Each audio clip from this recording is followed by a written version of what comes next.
Hello students, welcome to online study classes of Kanpur International School.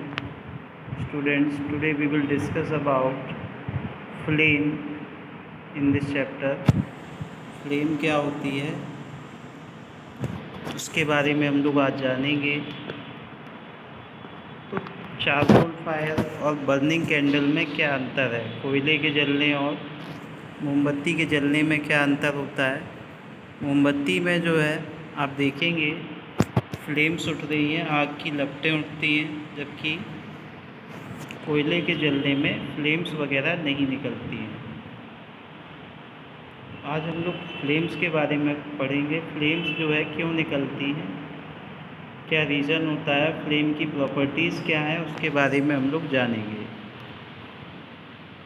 तो ये जो flames आप देख सकते हैं, मोमबत्ती के जलने वाली जो प्रोसेस है, जैसे ही हम लोग मैच स्टिक का यूज़ करके वेपर्स को जलाते हैं, सबसे पहले जो है मोमबत्ती का विक्स पिघलता है, वेपर्स पिघलते हैं।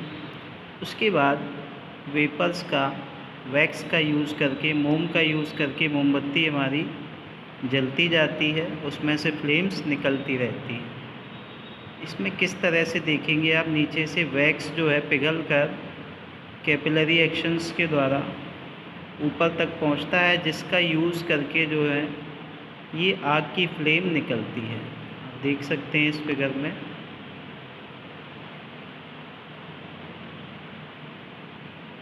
इस तरह से फ्लेम्स ऊपर की तरफ जा रही हैं। इतना आप सभी को समझ में आ रहा होगा। नेक्स्ट, इसके बाद लैंप की बात करें तो लैंप में आप देख सकते हैं वेपर्स की वजह से जो है जो लिक्विड हम लोग यूज़ करते हैं, फ्यूल यूज़ करते हैं, उसका यूज़ करके लैंप जलता है। Charcoal does not vaporise and hence there is no flame. तो फ्लेम तभी होती है जब वेपर्स बन रहे होते हैं। वैक्स में वेपर बनते हैं, इसलिए फ्लेम प्रोड्यूस होती है, जबकि कोयले वगैरह में वेपर्स नहीं बनते हैं, इसलिए उसमें से फ्लेम नहीं निकलती है, आग की लपटें नहीं निकलती हैं। अब फ्लेम को भी अलग अलग पार्ट होते हैं। किसी में ज़्यादा जलने का ज़्यादा जलन होती है, किसी पार्ट में हीट कम होती है। तो उन पार्ट्स के बारे में हम लोग डिस्कस करेंगे। सबसे नीचे आप देख रहे हैं डार्क जोन है, जो ब्लैक हल्का सा दिखाई देता है फ्लेम का। उसके बाद हम लोग समझेंगे जो अपर पार्ट है, उसके बारे में भी जानेंगे।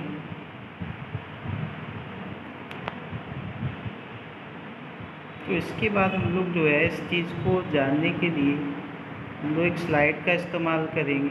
स्लाइड का इस्तेमाल करके हमें पता चलेगा कि येलो जोन क्या होता है। जो बीच का हिस्सा होता है, आप देख रहे हैं येलो जोन इसको कहा जाता है।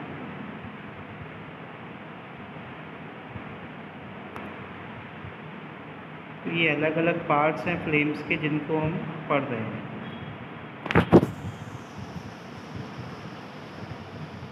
लैंप में किस तरह से, लैंप में जो वेपर्स होते हैं वो पार्शियली जलते हैं, इसलिए लैंप की आप रोशनी देखेंगे वो हिलती रहती है, पार्शियली वो ज्वाइन होता है। साइड में आप देखेंगे ब्लू फ्लेम्स आपको दिखाई दे रही हैं।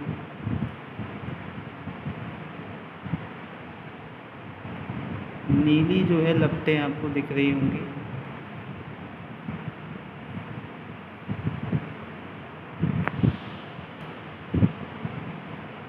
फ्लेम्स का आपने देखा होगा, जो सुनार वगैरह होते हैं, गोल्ड स्मिथ, ये हमेशा जो है मेटल को पिघलाने के लिए बाहरी परत का, बाहरी फ्लेम्स का इस्तेमाल करते हैं। ब्लू जोन वाली जो आपको साइड में दिख रही है, इसका इस्तेमाल करते हैं, क्योंकि इसमें जो तीव्रता होती है, आग की तीव्रता, वो इस ब्लू जोन में ज़्यादा होती है।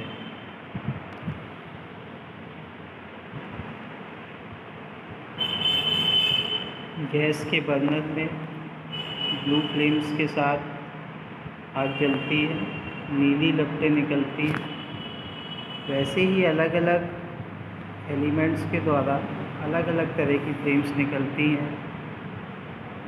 फ्लेम का कलर डिपेंड करता है किस तरह का फ्यूल हमने यूज़ किया। तो आप देख सकते हैं अलग अलग फ्लेम्स यहाँ पर। पोटेशियम का अगर हम लोग यूज़ कर रहे हैं जलाने के लिए तो पर्पल कलर की लपटें निकलती हैं। कॉपर का यूज़ करते हैं तो ब्लू और ग्रीन कलर की फ्लेम्स निकलती हैं। सोडियम का वही यूज़ करेंगे तो येलो, ब्राइट येलो कलर उसमें से निकलता है फ्लेम्स में से। और कैल्शियम का यूज़ करेंगे तो ब्रिक रेड कलर की जो है फ्लेम्स निकलती हैं। तो कुछ मेटल्स की जब कुछ मेटल्स हीट किए जाते हैं फ्लेम में तो उनमें से भी कुछ अलग कलर्स निकलते हैं। उसके बाद जो कलर ऑफ सोडियम है वो चेंज हो जाता है ब्राइट येलो में।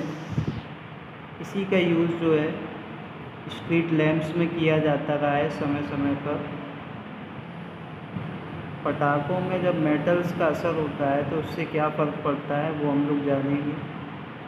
आज हमने जो चैप्टर पढ़ा है उसको हम लोग रिवाइज कर लेते हैं इस चार्ट के माध्यम से। सबसे पहले फ्लेम के बारे में हमने पढ़ा और कुछ ऐसे भी सब्सटेंस हैं जिनमें से फ्लेम्स नहीं निकलती है। फ्लेम्स के पार्ट्स के बारे में पढ़ा।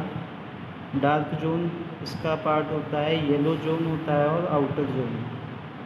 उसके बाद इनर डार्क जोन में टेम्परेचर काफ़ी कम होता है और इंटेंसिटी जो आग की होती है वो भी कम होती है। येलो जोन की बात करें तो टेम्परेचर ज़्यादा होता है, कंबशन आधा अधूरा होता है। लेकिन जो बाहर वाली जो फ्लेम्स का जो बाहरी पार्ट होता है ब्लू कलर का, उसमें काफ़ी ज़्यादा टेम्परेचर होता है, काफ़ी ज़्यादा गर्मी उसमें होती है और साथ ही साथ कंबशन ये पूरी तरीके से चीज़ों को जलाने में सक्षम होती है। So students, these were the important topic of this chapter. In the next class we will discuss some other topic. Take care, thank you and have a nice day.